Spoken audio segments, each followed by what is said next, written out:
Let us derive the expression for torque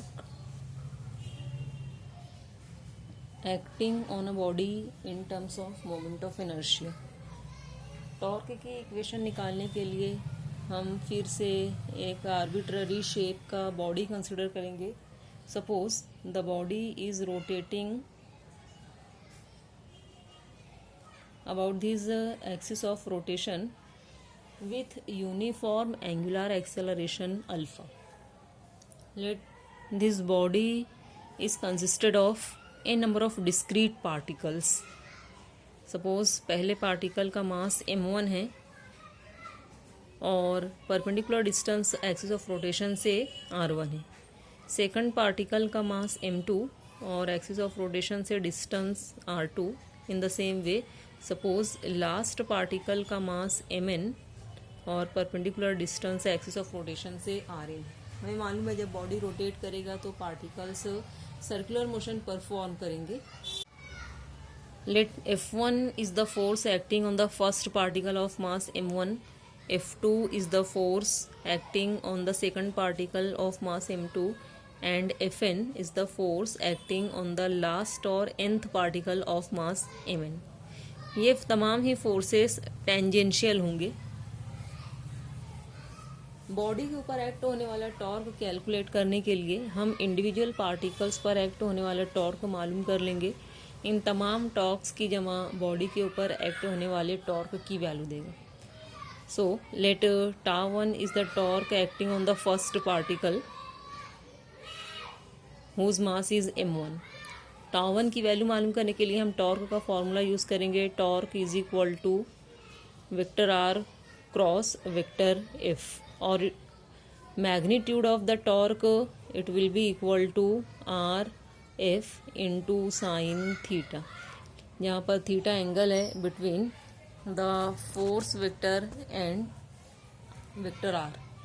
तो चूंकि हर जगह पर फोर्स r पर परपेंडिकुलर है, एंगल 90 है और साइन 90 की वैल्यू 1 होती है, इसलिए टॉर्क का मैग्नीट्यूड हो जाएगा r into F.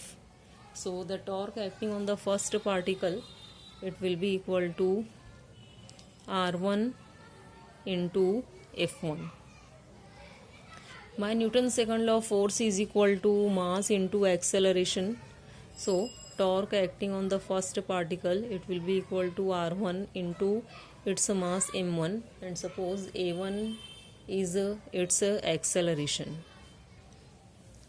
Now we know the relation between linear and angular acceleration. Linear acceleration a is equal to r into alpha. So a1 will be equal to r1 into alpha. तो a1 की value put करेंगे r1 into alpha. So τ1 it will be equal to r1 m1. a1 की value r1 into alpha. r1 into r1 it will be r1 square into alpha. Similarly the torque acting on the second particle τ2 it will be equal to m2 r2 square into alpha. In the same way the torque acting on the nth particle it will be equal to mn rn square into alpha. So these are the equations of torque acting on different discrete particles. So the total torque acting on the body it will be equal to the sum of individual torques.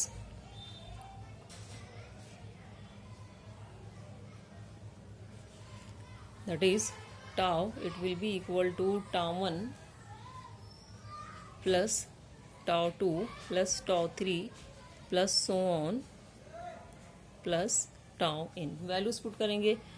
τ1 की value m1 r1 square alpha plus τ2 की value m2 r2 square alpha plus dash dash plus tau n की value mn rn square into alpha. So in the equation of the torque alpha is the common factor.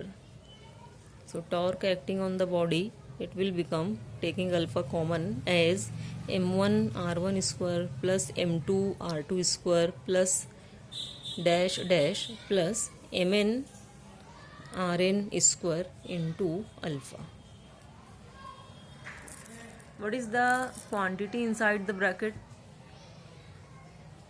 We will write it as a summation mi Ri square, where I runs from 1 to n into alpha, and this is nothing but moment of inertia. So the torque acting on the body, it will be equal to I into alpha. This is the expression for the torque acting on a rotating body. Let us derive the expression for angular momentum. Angular momentum of the rotating body, which is denoted by L bar. Before that, we will see what is linear momentum. Linear momentum is denoted by vector P, and it is equal to m into vector v. Linear momentum किसी भी object में quantity of motion को measure करता है. Quantity of linear motion को measure किया जाता है bye means of linear momentum. Similarly angular momentum, it measures the quantity of angular motion in a rotating body. किसी भी रोटेटिंग बॉडी में कितनी क्वांटिटी एंगुलर मोशन की है, that is measured by angular momentum. And angular momentum is given by vector r cross vector p. Magnitude हो जाएगा angular momentum का r P into sine theta. P की value put करेंगे. P is equal to m into v. So angular momentum will become r, p की value m v into sine theta. Now to find the angular momentum of a rotating body, let us consider a body of arbitrary shape rotating with a uniform angular velocity omega about the given axis of rotation. Suppose ये body discrete number of particles से बना हुआ है.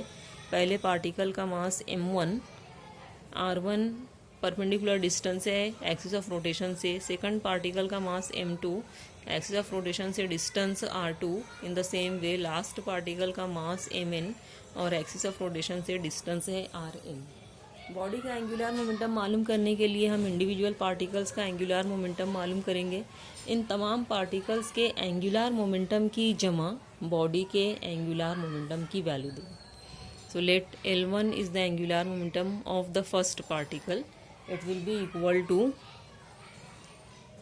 Moment angular momentum moment of linear momentum के बराबर है. L is equal to R P into sine theta. So L1 will be equal to R1 P1 into sine of theta. Linear momentum mass into velocity के बराबर है. पहले particle का linear momentum P1, it will be m1 v1 into sine of theta. यहाँ पर theta velocity और vector are के बीच का एंगल है. हमें मालूम है कि वेलोसिटी टेंजेंशियल है.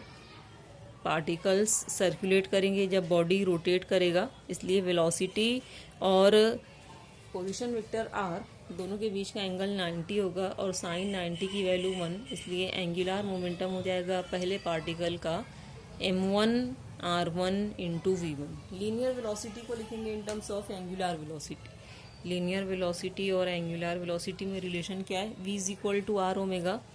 इसलिए पहले पार्टिकल का एंगुलर मोमेंटम हो जाएगा, v1 की वैल्यू पुट करेंगे r1 into omega. So it will be m1 r1 into r1 square into omega. Second particle का एंगुलर मोमेंटम हो जाएगा m2 r2 square into omega. In the same way last particle का angular momentum मिलेगा ln equal to mn rn square into omega. Body का angular momentum individual particles के angular momentum की जमा के बराबर होगा. So L it will be equal to L1 plus L2 plus dash dash plus Ln. L1 की value L1 it is m1 r1 square omega plus L2 m2 r2 square omega plus dash dash dash plus ln की value mn rn square into omega. इस equation में omega common factor है, omega को common निकाल लेंगे। m1 r1 square plus m2 r2 square plus dash dash plus mn rn square into omega. We can write it as summation mi ri square, where I runs from 1 to n into omega, and this quantity is nothing but moment of inertia. So angular momentum, it will be equal to I into omega. In vector form, let us see the last topic of this chapter, conservation of angular momentum. Conservation of angular momentum. Now angular momentum is given by L bar equal to R bar cross P bar.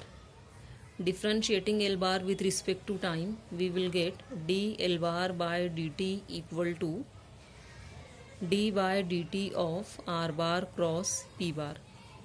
Now using multiplication rule of derivatives, dl bar by dt, it will be equal to r bar cross d by dt of p bar plus d by dt of r bar cross p bar.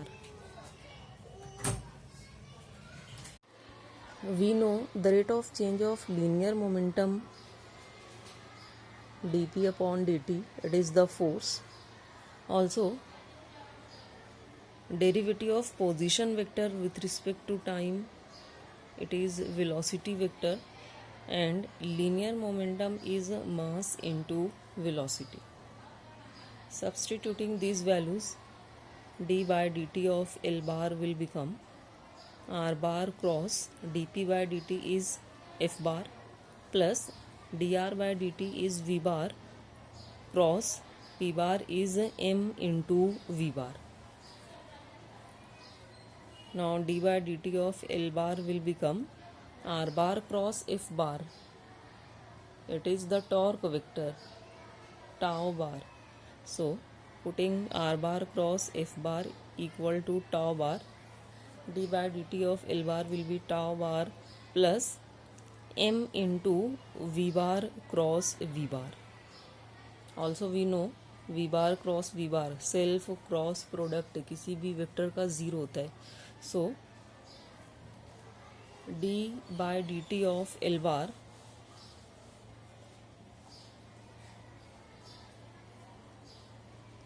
it will be equal to tau bar. This self cross product is equal to 0. Now if external torque is equal to 0, we will write d by dt of L bar equal to 0, and we know the derivative of constant is 0, therefore L bar will be constant. Thus if external torque acting on a rotating body is 0, then angular momentum L bar, it will be constant or conserved.